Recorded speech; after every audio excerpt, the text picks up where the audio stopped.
Hi, everybody. There's been a lot of news recently that people have been kind of shocked by, which I don't really understand because I haven't been shocked by any of this. Like I wasn't shocked by any of this from the beginning, but I can understand the sentiment somewhat. So, just going through kind of like the use cases that I've seen in this in general. So there was one. There's a big recent report that I've seen like circulating around social media recently around uh, unreported AI usage in papers and media. I'm seeing like a lot more people questioning around this. Like, are people utilizing AI like unreported in their like in media reports and articles and scientific journals, etc.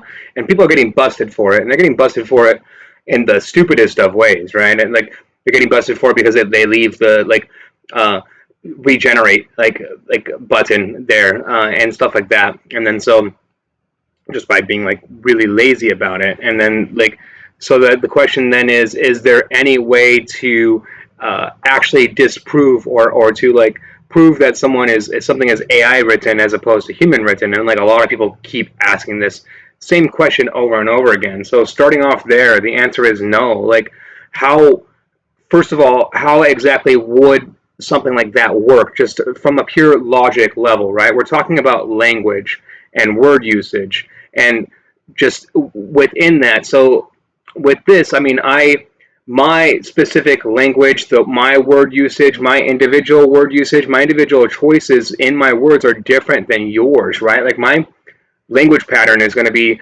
slightly different than yours, but is going to be, is there a way to like distinguish and then make it 100% distinguishable that it's a human written language pattern? Like what exactly does that look like? We can say that it's an individualized language pattern, but then when it comes to AI, especially like AI is trained and designed to not have those individualized language patterns or to be able to replicate several individualized language patterns. So how exactly do you then like manage that? What exactly would that look like is kind of the question. And then the second and like the deeper question that I do want to dive into with that is the fact that like uh, you have to look at also too like the incentive motives within this, right? So generative AI explodes. Very first thing going back like 6 7 months that I noticed, like Turnitin, right? Turnitin is like they release an AI writing detection tool immediately. Like that's like the immediate thing that they do. Like all of a sudden, generative AI is out here. We're Turnitin, right? We're gonna jump on this market because we're Turnitin. And then so they do, right? And then that's what ended up happening. And then you just scroll down just a little bit here, and then you can see from Vanderbilt University in August, guidance on AI detection and why we're disabling it. And then like how to pass Turnitin AI detection. Turnitin says its cheating detector isn't always reliable, etc. Right? So we just dive like immediately into that. But the very first thing was they released this, right? And it's hey, this we're going to release this technology because we're Turnitin and this is what we do. And then boom, it doesn't work. Like well, yeah, maybe you should have like uh, put that in the oven a little bit longer. But that's where we're at with all of this, right? But so the bottom line with that is that no one is going to be incentivized to look out for what the best interests are or the truth is within this up front, right? That's just like how our society is built overall, and this is every single company. Like you can't point to a single company and say like, so far we've gone over two, and then so here's the third one. Like this is the other one that is prompting me for this video, and what makes me think of this today because this keeps coming up, right? Like so many issues around this. And then, so in this instance, Amazon had a secret algorithm that they basically made an extra $1 billion from just because of this secret algorithm. And then this came out via the FTC investigating Amazon. And then this just came out like yesterday, a few days ago on October 4th. And then essentially what this delves into and states is that the FTC found that Amazon was utilizing a specific algorithm, and then when they researched the algorithm, there is literally no other purpose for this algorithm to exist except for to make Amazon an extra $1 billion. Like there's no other reason why the algorithm does nothing else except for that. So a very black and white instance in that scenario. But then again, like I think it's Interesting aspect of this too is what you're noticing too. So the FTC, they found this, and this has been going on, but no one's regulating this too, right? Why aren't people regulating this? I don't know.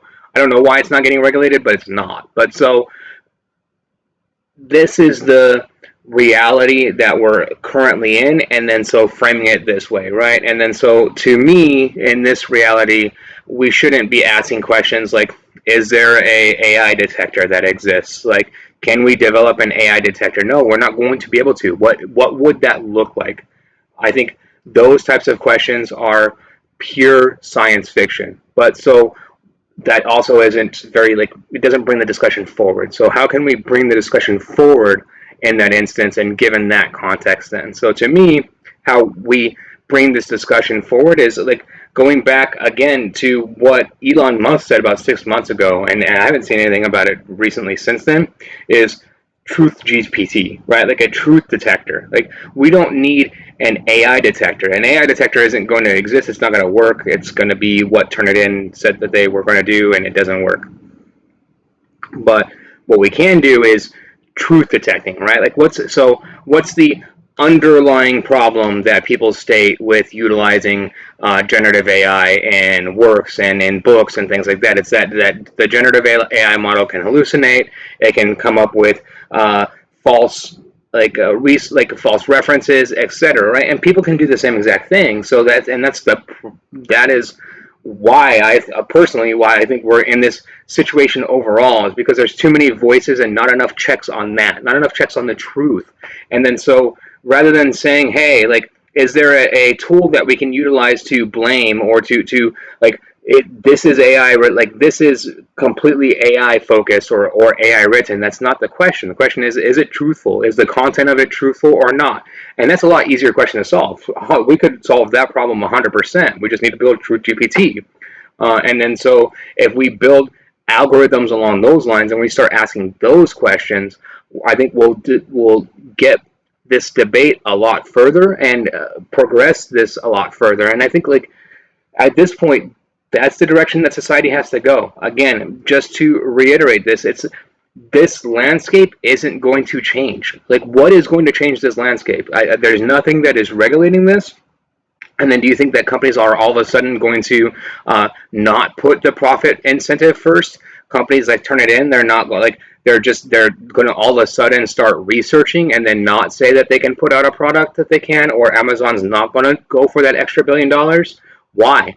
There's nothing preventing any of that in the status quo. So all we can do within that is accept those facts and work around those facts. And then so with that, the best avenue that we have to combat all of this is what is the truth? I mean, at the end of the day, that's what matters within this, right? And then so perhaps all of this to me is actually a good thing because it gets us back to that fundamental question. And to like nothing else should matter, right? Like what's the truth? It doesn't matter who wrote the truth. It doesn't matter anything else beyond that. So once we can start getting and going back to answering those questions, I think that society would be better overall. So if you like this content type of content, please like and subscribe. Thank you very much.